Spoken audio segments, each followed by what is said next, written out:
Good evening, friends. We start tonight with an all too familiar story. Nice, France, one of the most peaceful places on earth, has experienced a horrific terrorist attack this evening. Today was Bastille Day, a national holiday in France celebrating the country's revolution. The celebration ended violently when a truck drove into a crowd of people at a fireworks display. The president of the Nice region says over 70 people are dead. He confirms police have killed the driver, and the truck was loaded with arms and grenades. An eyewitness tells the Associated Press he saw a truck driver drive into the crowd, then emerge with a gun and start shooting. He described the scene as bodies everywhere.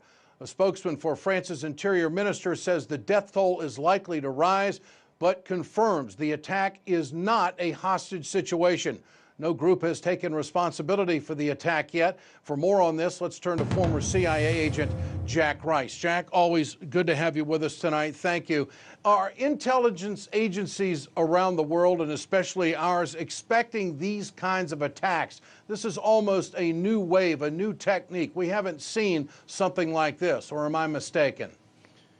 Well, the real problem, Ed, and thanks for having me on the program, is that this is the new paradigm shift. What we're looking at are low-tech attacks by those who are inspired by the likes of ISIL. And the fear with something like that is there is no direct link, no direct connecting of the dots. And the problem is because of that, it's almost impossible to stop those who can essentially come out of the woodwork, come out of your basement, if you will, and do what you're going to do, because there's no way to figure it out until after the fact. That's the fear right now.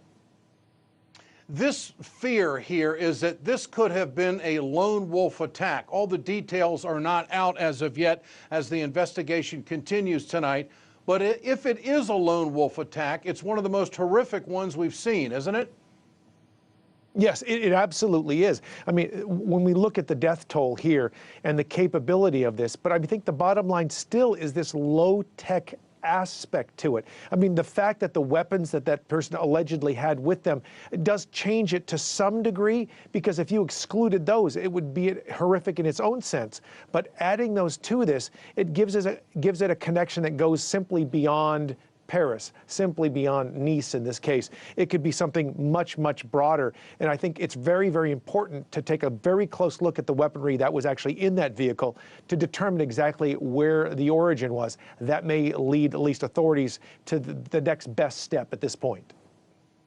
Really, now French officials are confirming that there are 75 who have perished in this terrorist attack. There really is no way. Let me ask you, what do intelligence agencies do at this point in the wake of an attack like this? Unpreventable? Or what techniques would change in investigation? Well, I think if I'm looking at this, if I were in Nice at this point, one of the things I would look at is, again, I would take a closer look at all of the weaponry that this individual had and see if you can reach backward, if you can essentially reconstruct from that point. I think in addition to that is to make a determination as to the connections between this individual and others in the region. Because if this isn't a lone wolf, I mean, that's maybe your first step, is to make a determination. Are there others who were involved? Is this a cell that was much bigger than simply one individual? Are there more attacks that may be coming? Is there a way to reconstruct and deconstruct this to see if there's something else that's happening? That is the first step, and at least from that point, you try to follow any line that you can, because this is the new paradigm shift. We don't have anything at this point to make an absolute determination that this is ISIL, but in the events that it is, this is what we've seen in the past. All right, Jack Rice, former CIA agent. Appreciate your time tonight. Thanks so much, Jack.